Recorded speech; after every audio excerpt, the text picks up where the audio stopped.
This week, you've been in the news because of questions about a darker aspect of international relations. I wonder if you'd like to address that first, and then we can go on. Sure. I'm in the fund management business, and we invest in tech companies around the world. And some of our early investors, actually, a couple of our early investors were from Russia. It was around 2009. And some of the journalists, they believe that we should not have taken money from those investors in 2009. But what they fail to appreciate is that the international relations between US and Russia were very different at the time. And I remember Secretary Clinton came to Moscow and she pushed this reset button, if you remember that. Yeah. There was a lot of excitement at the time, and a lot of capital went into Russia from US, and some of this capital also went in the opposite direction. And we have returned money to those investors around 2014, and that, from my standpoint, that's the end of the story. But in general, when I was growing up in Soviet Union behind the Iron Curtain, my father always told me that I should try to stay away from politics, and I tried to follow his advice since then. And people who know me well, they know that my real passion is technology, science, and space. And that's what I prefer to focus on. Was it your mother or your father who chose to name you after Yuri Gagarin? I think it was a joint decision in 1961. Good year for it. So the communication technology we'd like to talk about first. We've been talking about communication from space to the Earth, communication around space. You're looking about a much deeper space communication project. I was there when you launched this, about 2 years ago now. So tell us a little bit about Breakthrough Listen. Well, I would like to make a step back and share with you sort of the philosophy of everything that I'm doing in the area of space. The one overreaching question that we're asking at our Breakthrough Foundation is, are we alone in the universe, or can we find life in the universe? So this is really the essence of everything that we do.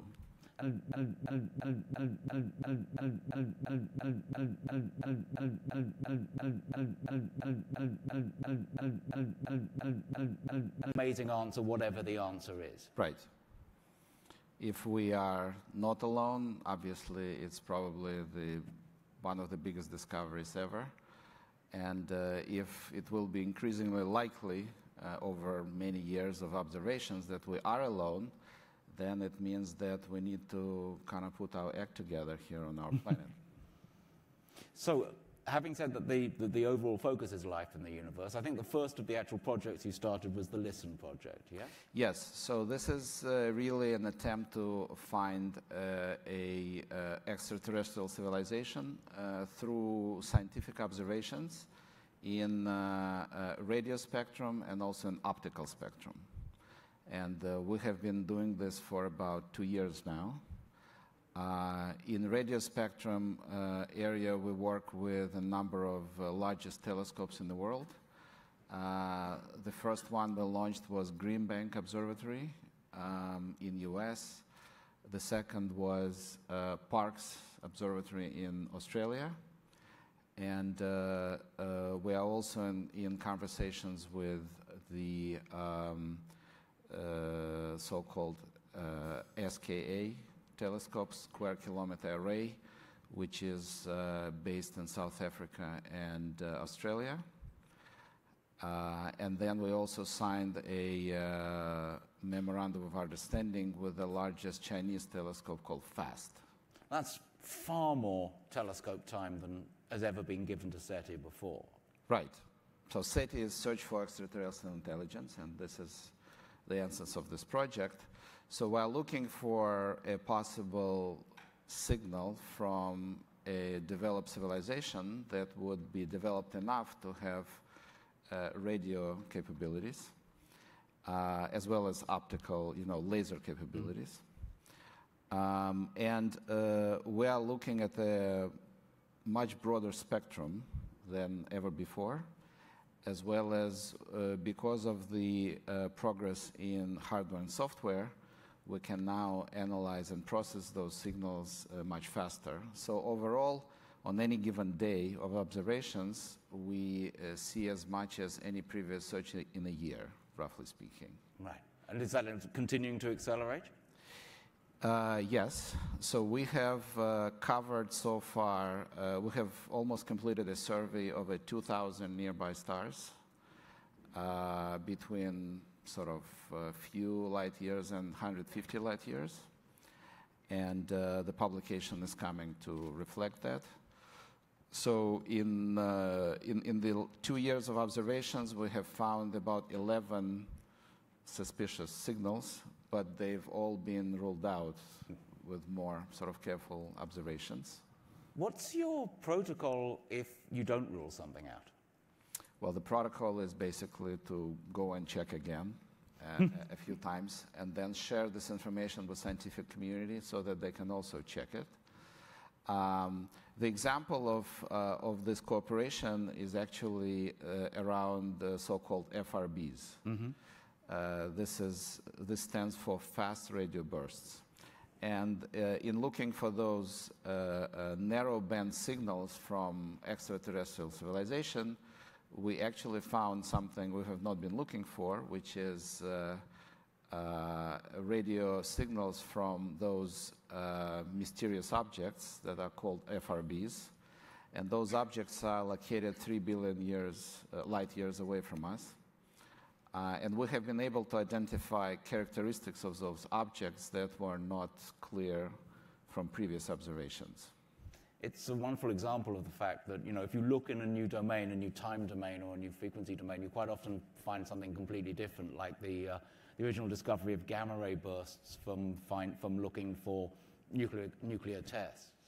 Yes, exactly. So, but the interesting thing is that we don't really have one consensus explanation of the nature of those sources of radio signals. Just to give you the perspective on this, in 10 microseconds, they emit as much energy as our sun in a year. So it's a very powerful source of energy. And the best explanation we have is that those are neutron stars interacting with black holes. But some speculative explanations are also related to extraterrestrial civilization. Oh, speculate away. Well, the minority of experts, but of course, more likely is a natural explanation for this. Okay, but you mentioned that the part of Breakthrough Listen that looks for messages from lasers is at the Lick Observatory. But of course, you're also in more recent distances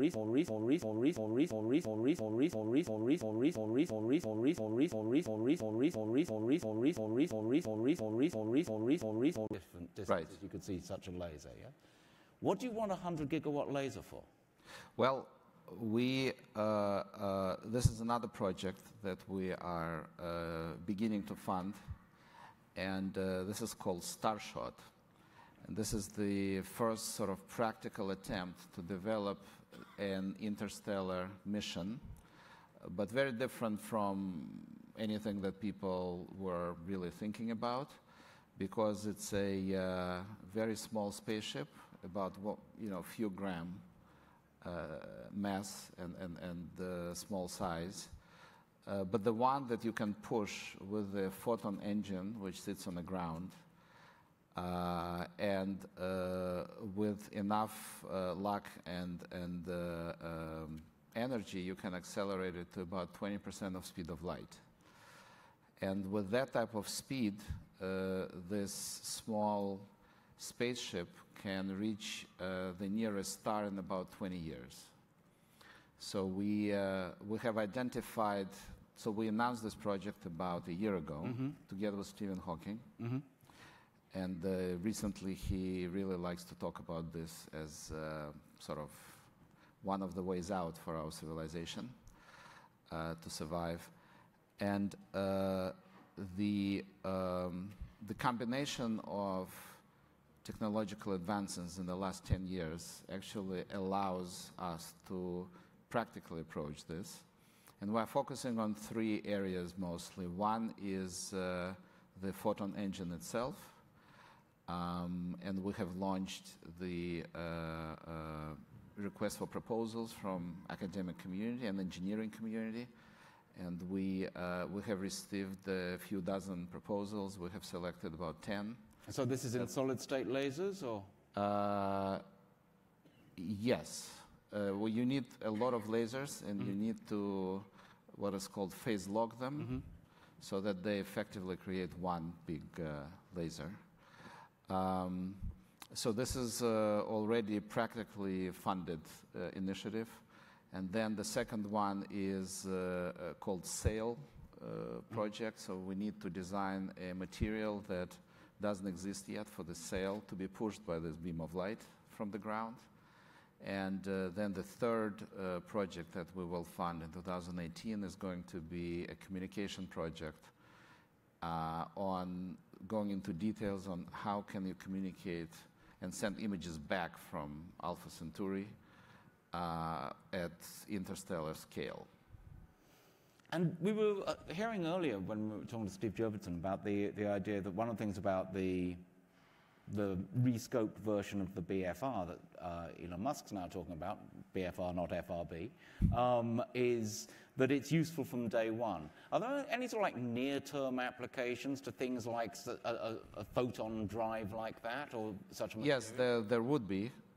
If you build that scale of sort of engine on the ground that can push the sail and the object attached to the sail, then instead of going very fast and pushing something very small, you can choose to go slower but push a larger object. And it can allow you to move around the solar system also a bit faster, quite a bit faster. What do you mean by quite a bit faster? Probably a order of magnitude faster, maybe 2 orders of magnitude faster. So maybe you can reach Mars in a week, something like that. For what sort of size payload? Maybe kilograms, maybe dozens of kilograms. But so there are quite a few things that you can do in the solar system if you build something like this. But also, it is a good weapon against meteorites. So if obviously there's a meteorite threat for our planet, and with a laser of that scale, if you can build it, then it can be quite a good protection from some of the meteorites. If you really shoot with high precision, you can hit one side of it, and it will deflect the trajectory. How meteorite orbits change naturally. Yes. Who would you want to give control over such power to? Well, this machine can only be under international control. I mean, it cannot be controlled by any given private or even public entity. It should be a global international effort. First of all, to build it, because it's not going to be cheap. But second, there are some precedents of this. There is one facility called CERN, which was about $10 billion initiative, maybe a bit more, which is an international organization which includes probably about 25, 30 countries. I think more than that. Maybe more than that now. So we need something like this to obviously control that type of machine. But also we need not only control, but more like a consensus. Something like a consensus whether we should be sending those spaceships so fast and so far. because it's sort of like a big deal if you send something to the nearby star. And do you know which nearby star you're interested in? Well, the one which is really practical is Alpha Centauri. It has 3 stars. And in fact, I think we've been very fortunate.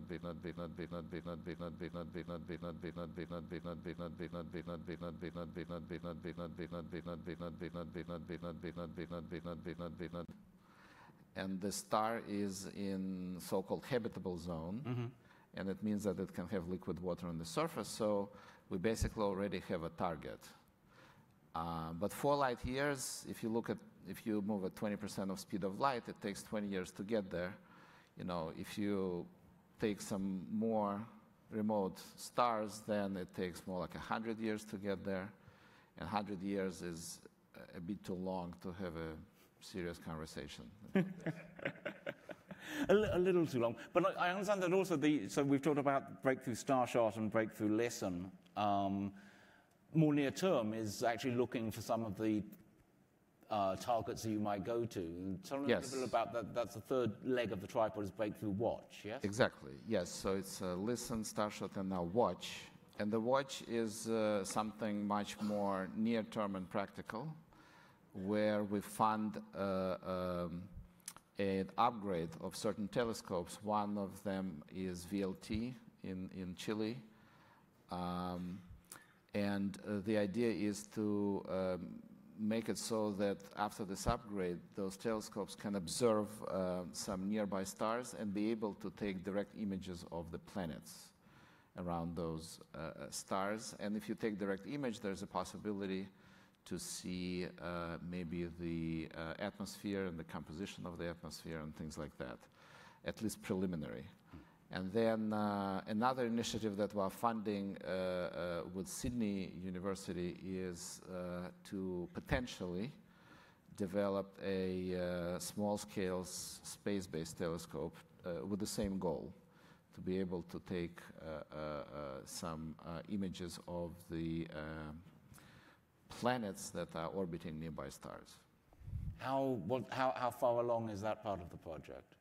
Well, we're doing a feasibility study, but if it is possible, then it will probably take a few years. So that would be something to actually take in. That wouldn't be like TESS, which is launching. The VLT project, I think the observations might start in 2019. The space-based telescope will take a little longer. And if you're talking about Listen, it's a 10-year project. We're in the second year of it right now. And the idea is to look at the million nearby stars in 10 years and a few hundred nearby galaxies in the same time frame. And as far as Starshot is concerned, the time frame may be something like 25, 30 years to develop this technology and build the machine.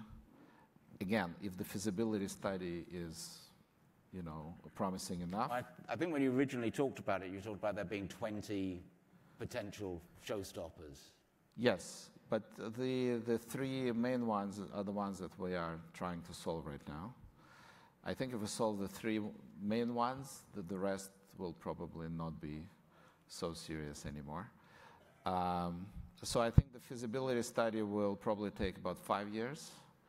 And then if we move it to the next stage, then it will probably be a 25, 30-year project to build, and another 20 years to get there, another 4 years to get the signal back. Adds up to a fair chunk of a lifetime. But we've talked here mostly about looking beyond the solar system. Is there any other form of looking for life in the universe that you might be more interested in within the solar system? Yes. So we have identified, again, under the same umbrella of trying to find life, any kind of life in the universe. One way is to look at the signals that an intelligent civilization can be sending to us. This is LISTEN. Watch is trying to identify some of the nearby planets that can be potentially habitable. And so just going back, would you ever imagine moving Watch forward to actually look for signs of life on other planets? Oh, yes. Is that something that you would feel would come within sort of like the scope of a philanthropist like yourself, or is that something more at the sort of like CERN level? Well, I think it's a cooperation. Like VLT was the telescope which was already built. We're just investing in some sort of upgrade to make it so that it can see those specific objects. I don't think it's ever a competition because the capital in this space is so scarce that nobody is really competing with anybody. I think everybody is looking for money to do something. So we are rarely in a competitive situation. Now, the Starshot, of course, is the very active attempt to go somewhere and have a look. But if you are talking about the ground-based and space-based telescopes, then in the next 10 years, probably there will be a dramatic progress in trying to identify whether there is some life on some of the nearby planets orbiting other stars through the composition of the atmosphere of those planets. So as soon as we have enough precision, then, like looking at the composition of our atmosphere, we would find out that it's in a disequilibrium that can only be explained by some organic life on the planet. So that's kind of the logic to look at the atmosphere of those planets.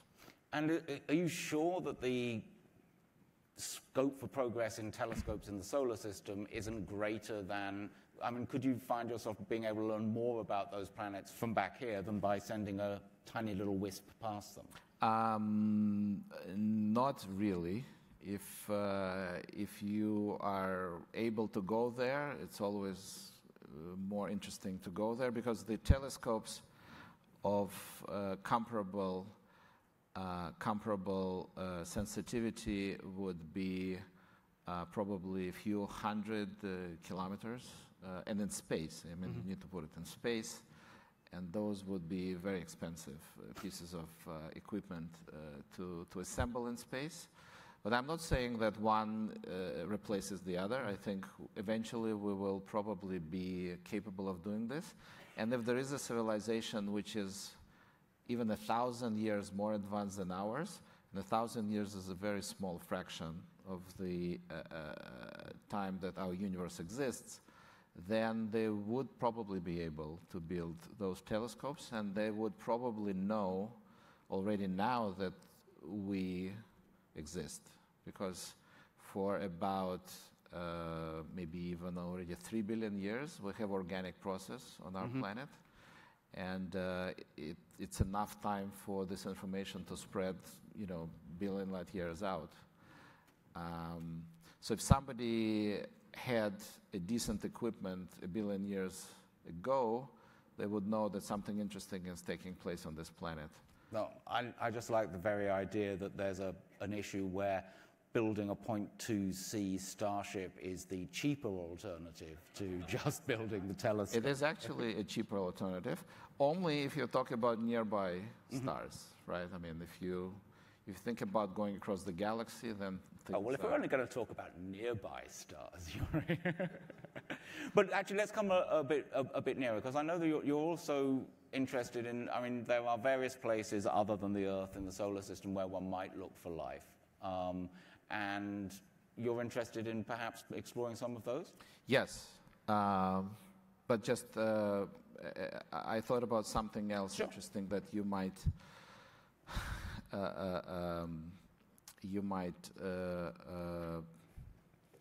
be interested to hear is that when we talk about Breakthrough LISTEN and that this new emerging telescope which is being built called Square Kilometre Array in South Africa and Australia, once we build this machine, for the first time we will be able to try to see the leakage of any civilization. Leakage meaning that like our civilization is leaking because we're using radio and we're using radars and things like that. So we're basically sending signals already, not deliberately targeting any other civilization, but just sort of general leakage. So for the first time with SKA, we'll be able to see the leakage from nearby stars. So even if somebody not deliberately targeting us, we will be able to see those signals. It's interesting. I think there's a feeling out there among people who've looked at it a little bit that there's a feeling that we can already do that, but we really can't. To some extent, SETI is much less advanced than people tend to think. Right. So with that type of equipment, this is the first time we'll be able to see leakage from probably up to 10 light years away from our planet. So, and it gives us probably a handful of stars. So not much, but it's a good thing to know. And then going back to our solar system, there are, of course, a few candidates in our solar system to have some form of life, not intelligent life as we already know, but some form of life, maybe microbial life, maybe something more serious. And in the last few years... You obviously haven't been ill recently. Microbial life can be very serious. I know. So the consensus among the experts in astrobiology is that there are probably three main candidates. One would be Mars, underneath the surface, not on the surface, but probably maybe a meter below the surface. But then you need to send something to Mars and drill sort of pretty deep. And we cannot do it with robots right now. We kind of almost need to send humans there. Bruce Willis, I believe, yes. Yes, and this is what Elon Musk, of course, is working on. Then the second candidate is Europa, which has a pretty thick ice and maybe 100-kilometer ice. And there are different ideas about how do we sort of drill the ice or blow up the ice or whatever, and go and try to reach the ocean underneath and see if something is swimming there. But the most promising recent candidate, probably the most promising, is Enceladus,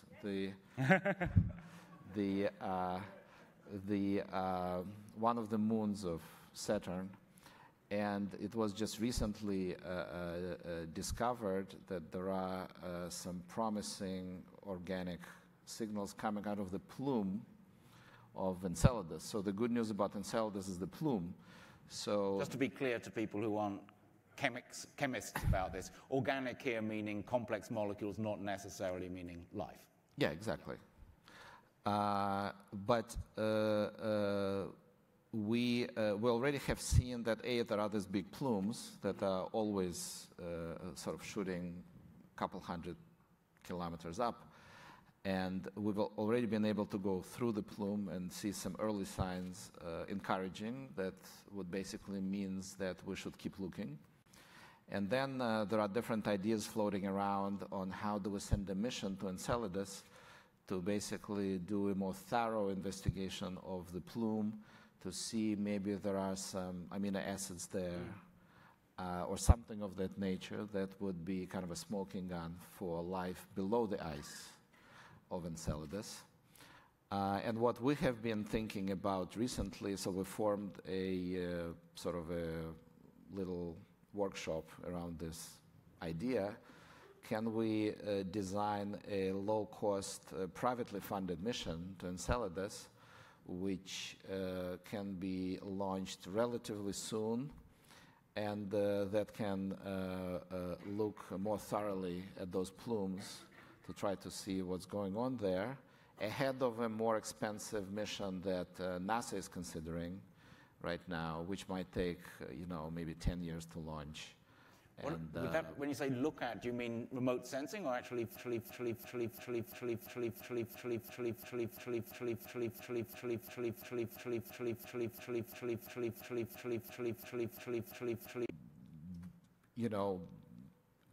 the simplest way is just to fly by.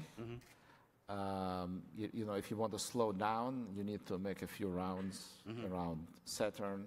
This will take maybe a couple more years to do. but all options we're looking at right now. How can we, for the first time ever, design and send and launch actually a privately funded interplanetary science mission? So that's what we're thinking about. Well, that's one we started off today. I see we're out of time. We started off today hearing from Carolyn Porco about the Cassini mission, and she ended up by showing us, well, penultimately she showed us the plumes of Enceladus, and then at the end she showed us very movingly the sight of the Earth seen from Saturn, and this idea of seeing one living planet and exploring the possibility of another living moon. It's very exciting to know that you're thinking about taking that vision further. Thank you very much, Yuri. Thank you.